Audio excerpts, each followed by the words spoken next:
En 1991, científicos veteranos del Instituto Danés de Meteorología decidieron juntar los registros de las manchas solares durante el siglo XX y compararlos con los registros de las temperaturas.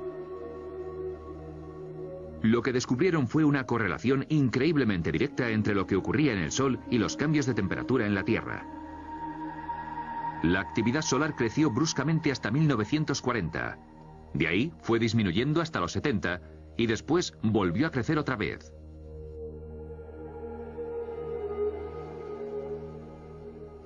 Cuando observamos esta correlación entre la temperatura y la actividad solar o los ciclos de las manchas solares, la gente nos dijo, bueno, podría ser una coincidencia. Así que, ¿cómo demostramos que no era una coincidencia? Bueno, es obvio que había que demostrarlo a mayor escala y en diferentes momentos temporales, así que viajamos atrás en el tiempo.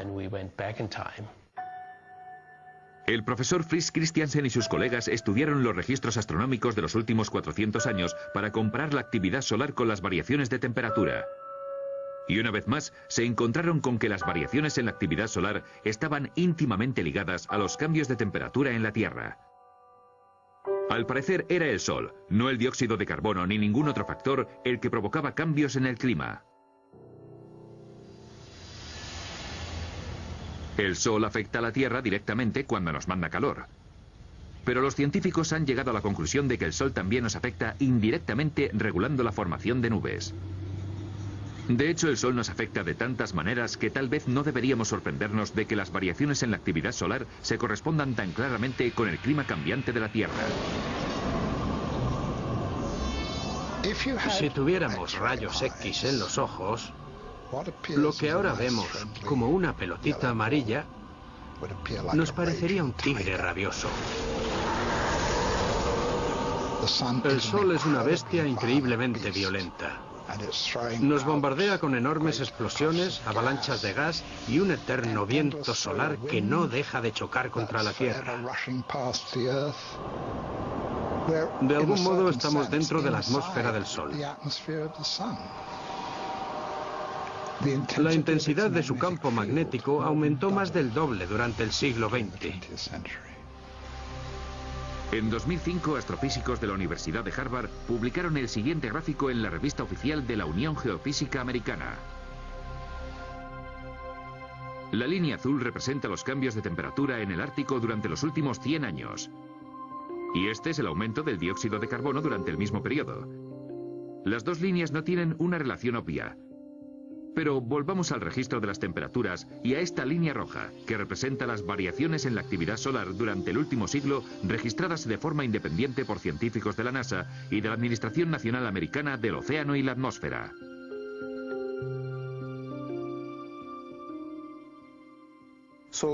La actividad solar de los últimos 100 años, de los últimos cientos de años, está estrechamente relacionada con el hielo del mar y las temperaturas en el Ártico. Para muchos científicos, la conclusión es innegable. El Sol provoca el cambio climático. El CO2 es irrelevante. Pero si esto es así, ¿por qué nos bombardean a diario con noticias sobre el calentamiento global causado por el hombre? ¿Por qué tanta gente de los medios de comunicación y otros ámbitos lo ven como un hecho incontestable? Para comprender el poder de la teoría del calentamiento global, primero hay que comprender cómo surgió. La máquina del tiempo. Las predicciones fatales sobre el clima no son nuevas. En 1974, la BBC advirtió de que las fuertes tormentas y las inundaciones podrían ser indicios de una inminente catástrofe. ¿Y cuál era la causa de este desastre natural? El productor del programa era el exdirector de la revista New Scientist, Nigel Calder.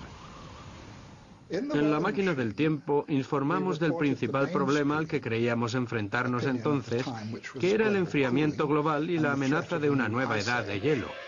El hielo de la naturaleza nos hace pequeños. Tras décadas de bajas temperaturas, los expertos nos advirtieron de que un mundo más frío tendría consecuencias catastróficas. Es el problema siempre presente de la gran helada. ¿Reclamará nuestras tierras la nueva edad de hielo?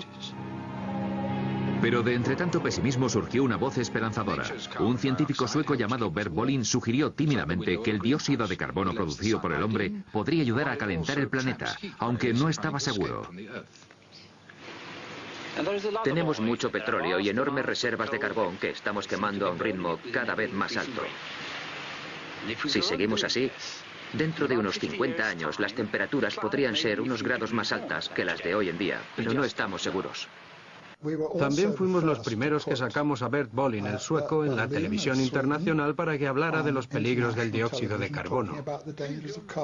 Y ese incremento de dióxido de carbono va a la atmósfera. Y recuerdo que los expertos en la materia me criticaron duramente por consentirle sus fantasías. En los años 70, en pleno miedo al frío, la excéntrica teoría de Bert Bolin sobre el calentamiento global causado por el hombre parecía absurda. Pero todo cambió por dos motivos. En primer lugar, las temperaturas empezaron a subir. Y en segundo lugar, los mineros ingleses se pusieron en huelga. Para la primera ministra Margaret Thatcher, la energía era un problema político. A principios de los 70, la crisis del petróleo había provocado una recesión mundial. En el Reino Unido, una devastadora huelga de mineros había causado varios apagones y la caída del gobierno conservador. La señora Thatcher decidió que a ella no le ocurriría lo mismo.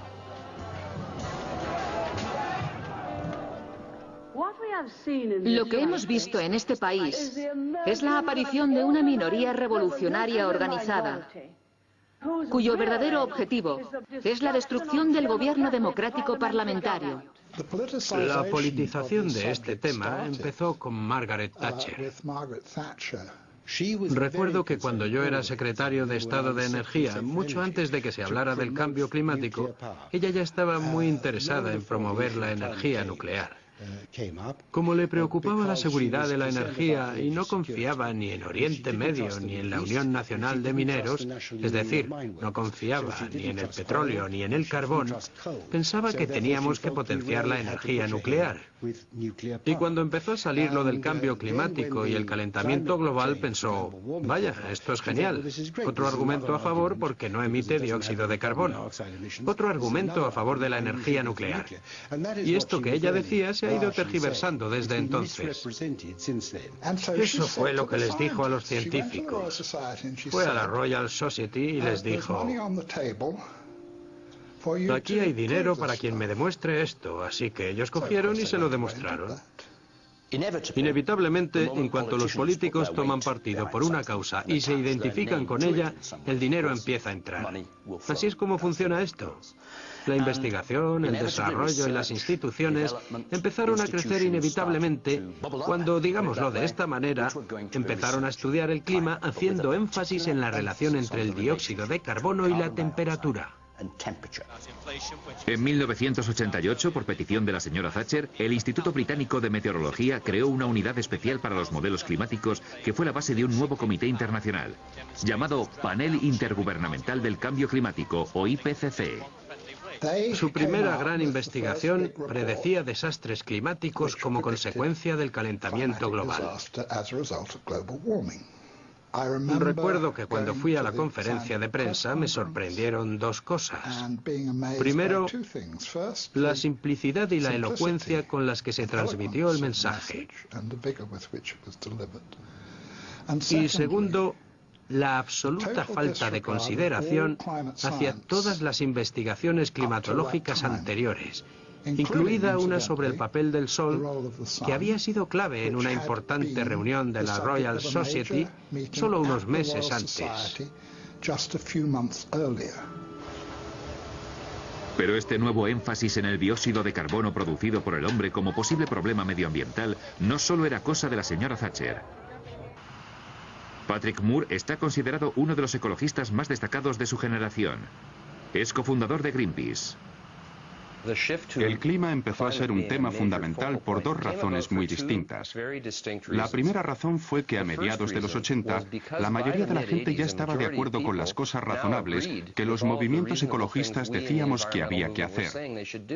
Y cuando la mayoría de la gente está de acuerdo contigo, es muy difícil seguir con una actitud de confrontación. Así que la única manera de seguir siendo antisistema era adoptando posturas cada vez más extremas. Cuando dejé Greenpeace, estaban en mitad de una campaña para prohibir el cloro en todo el mundo. Yo les dije, chicos, es un elemento de la tabla periódica. Y, en fin, no sé si está en nuestra jurisdicción el prohibir todo un elemento. La otra razón de ser del extremismo ecologista fue que el comunismo mundial fracasó. El muro cayó y un montón de pacifistas y activistas políticos se pasaron al ecologismo, trayendo consigo sus teorías neomarxistas. Aprendieron a utilizar el lenguaje verde de forma muy inteligente para encubrir unas agendas que tenían más que ver con el anticapitalismo y la antiglobalización que con la ecología o la ciencia. Los que quedaban estaban algo desorientados por el fracaso manifiesto del socialismo y aún más del comunismo tal como se llevó a cabo. Así que seguían siendo tan anticapitalistas como eran, pero necesitaban un nuevo disfraz para su anticapitalismo. Y aquella alianza tan sorprendente entre la derecha de Margaret Thatcher y la extrema izquierda anticapitalista y ecologista fue la que creó este movimiento a partir de una idea disparatada. A principios de los 90, el calentamiento global causado por el hombre ya no era una teoría excéntrica sobre el clima, sino una campaña política en toda regla que atraía la atención de los medios y, en consecuencia, más subvenciones del gobierno. Antes de Bush padre, creo que la asignación para las ciencias relacionadas con el clima era de unos 170 millones de dólares al año, que es razonable para un ámbito de esas características. Y esa cifra se multiplicó hasta los 2.000 millones al año, más de 10 veces lo que era. Eso cambió muchas cosas. Dio lugar a nuevos puestos de trabajo y atrajo a gente que, de no ser por eso, nunca se hubieran metido en ese campo. Así llegó muchísima gente cuyo único interés por el clima era el calentamiento global. Si yo hubiera querido hacer un estudio sobre, pongamos, las ardillas de Sussex, lo que hubiera hecho a partir de 1990 habría sido poner en mi petición que mi estudio iba a tratar el comportamiento de las ardillas de Sussex con especial referencia a los efectos del cambio climático. De esa manera conseguiría el dinero. Y si no mencionara el calentamiento global, quizás no me darían la subvención. Todos competimos por las subvenciones. Y si mi campo es el centro de atención, tendré muchos menos problemas en explicar por qué me tienen que subvencionar.